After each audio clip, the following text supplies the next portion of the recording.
Subscribe like it. Never miss an update.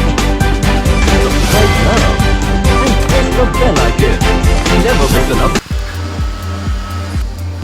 News track में फिर से एक बार आप तमाम का स्वागत है और इस्तकबाल है और मैं उम्मीद करता हूं कि आप तमाम बखैरियत और आफियत से होंगे। सबसे पहले हम जिक्र करेंगे मौसम का हाल। मौसम का हाल ये है कि शिद्दत की गर्मी पड़ रही है जिससे इंसान की ज़िंदगी का पसीना निकल रहा है और इंसान बेबस नज़र आ रहा है। शिद्दत गर्मी का मौसम भी चला जाएगा, हमें सिर्फ सब्र से काम लेना चाहिए और जो भी हमारे पास सहूलतें हैं उसका सही से इस्तेमाल करना चाहिए। अब चलते हैं खबरों की तरफ। न्यूज़ ट्रैक की इस बुलेटिन में ऐसे कई खबरें हैं जिसका आपको बेसब्री से इंतज़ार रहता है और हमें उम्मीद है कि हमारा न्यूज़ ट्रैक आपको पसंद आ रहा है। सबसे पहले हम जिक्र कर रहे हैं बाबा रामदेव का।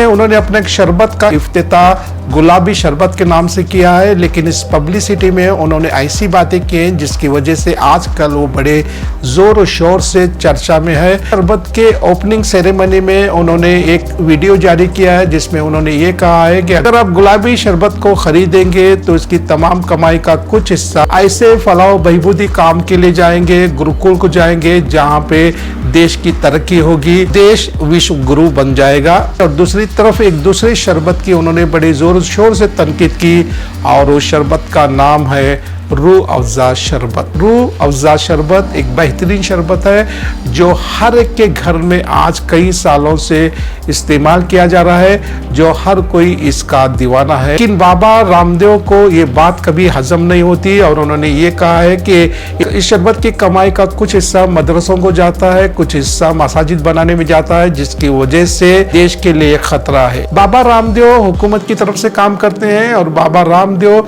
2014 के इंतखाबात के पहले एक चैनल को इंटरव्यू देते हुए बड़े जोर शोर से इस बात का ऐलान किया था कि आपको अगर 50 रुपए का पेट्रोल चाहिए तो इस हुकूमत को आप अपना वोट दें। और इसके बाद वो बुरी तरह से गधे के सिंग की तरह गायब हो गए, लेकिन फिर से एक बार नमूदार हुए हैं। फिर से एक बार उनको बड़े जोर शोर से जिल्लत का सामना करना पड़ा है और उन्हें सोशल मीडिया के हर प्लेटफॉर्म पे उनकी बेइज्जती लगातार की जा रही है। इससे पहले भी हमने कई ऐसे बाबाओं को देखा है जिसमें आसाराम बापू है और आसाराम बापू के दरबार में बड़े बड़े सियासतदान उनके पैर छूने के लिए वहां जाते थे, उनका आशीर्वाद लेने के लिए उनके दरबार में मौजूद थे और उनकी तारीफ बड़े जोर शोर से की जाती थी।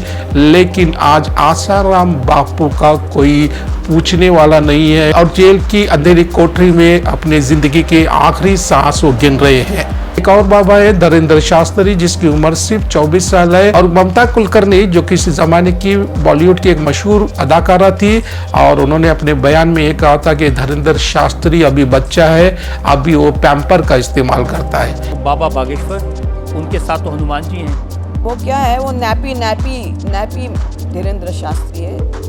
जितनी उनकी आयु है 25 साल, उतनी मैंने तपस्या की है। धीरेंद्र शास्त्री को एक चीज़ कहना चाहती हूँ कि अपने गुरु, उनके पास दिव्य दृष्टि है, उनको पूछिए कि मैं कौन हूँ और चुपचाप बैठ जाए। मुसलमानों से कुछ परेशानी है? बिल्कुल भी नहीं, हमारे तो मित्र भी हैं। मैंने तो ये भी सुना कि आपकी बहन की शादी एक मुसलमान से पैसे लेकर आपने करवाई थी। आज भी हमारा मित्र, अभी 5 दिन पहले ही मिला। कि धीरेंद्र शास्त्री जो कई बड़े बड़े बयान दे रहे हैं, हुकूमत की तरफ से ये काम कर रहे हैं। राम रहीम हैं जिन पे कई ऐसे गलत इल्जामात लगाकर उन्हें सजा दी गई है, लेकिन जब भी कभी इलेक्शंस इंतखाबात होते हैं पे छोड़ दिया जाता है, उनकी रिहाई होती है और तकरीबन राम रहीम को 10 बार से ज्यादा उन्हें पेरोल पे छोड़ दिया गया है। ये सब सियासती चालें हैं और इनका बड़ी अच्छी तरह से इस्तेमाल हमारी हुकूमत कर रही है। आप देख रहे हैं नफरत अंगेज बयानात का सिलसिला अभी भी जारी है और नफरत अंगेज सिलसिले में हम सबसे पहले जिक्र करेंगे हाल ही में हुए ऐसे एक जुलूस के बारे में जिन्होंने एक दरगाह पे जाकर भगवा झंडा लहराया था।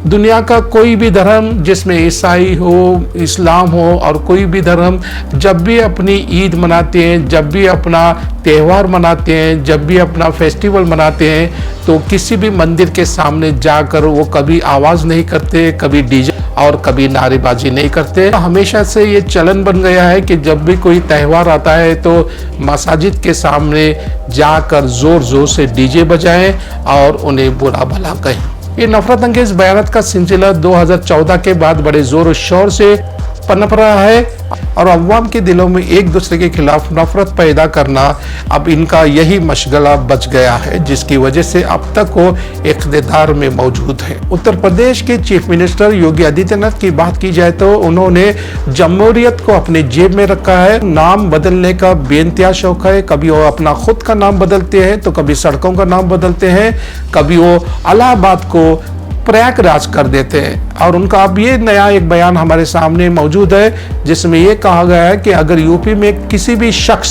अगर कोई भी मुसलमान अपने छत पे नमाज पढ़ता है, सड़क पे नमाज पढ़ता है तो उसका पासपोर्ट क्या मनसूख किया जाएगा, उसका लाइसेंस मनसूख किया जाएगा, यानी उनका पासपोर्ट कैंसिल किया जाएगा। अगर किसी भी तरह का लाइसेंस के वो हकदार है तो उनका लाइसेंस भी कैंसिल किया जाएगा।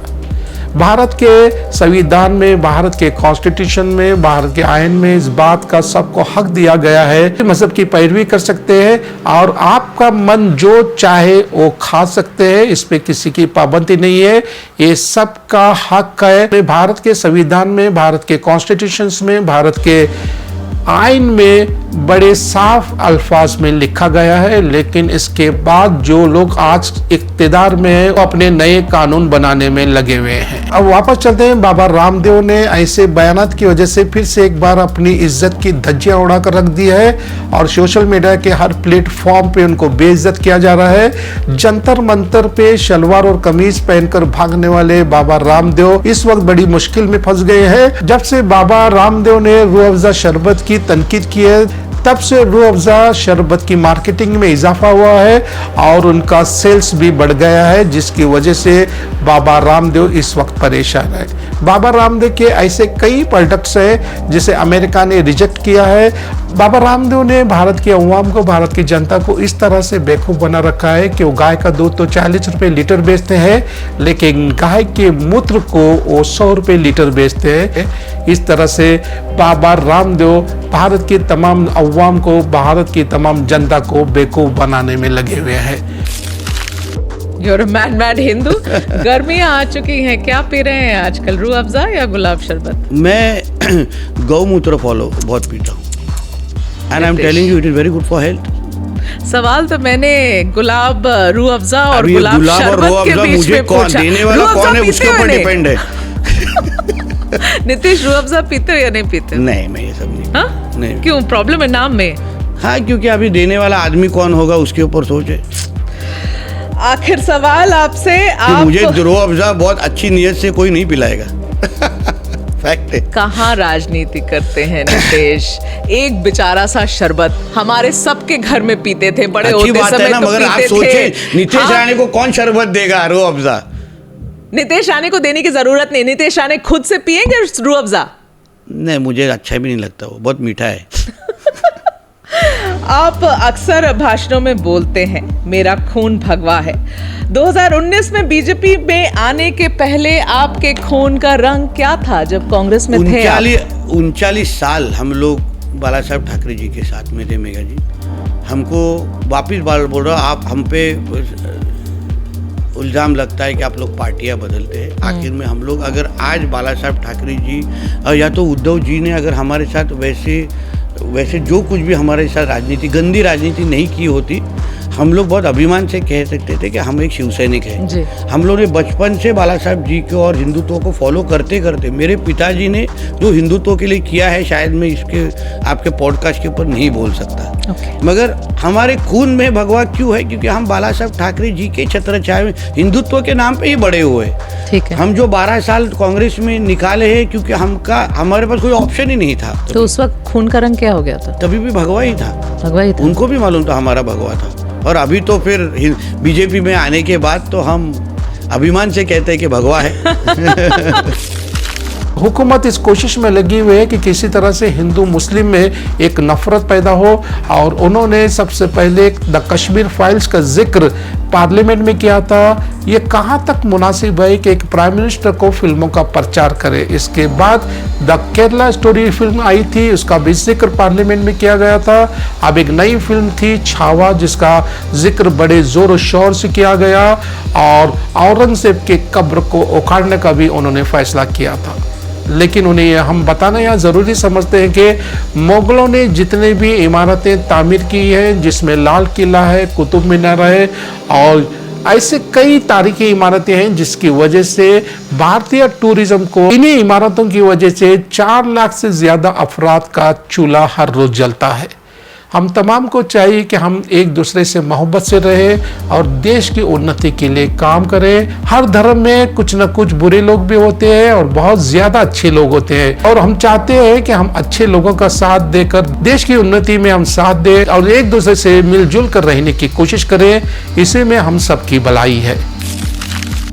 न्यूज़ ट्रैक में खबरों का सिलसिला जारी है, और हमें उम्मीद है कि हमारा न्यूज़ ट्रैक आपको पसंद आ रहा होगा। आप बराए करम इसे लाइक, शेयर और सब्सक्राइब करें। एक बार मिलते हैं ऐसे ही टॉपिक्स के साथ, तब तक आप अपना ख्याल रखें। खुदा हाफिज।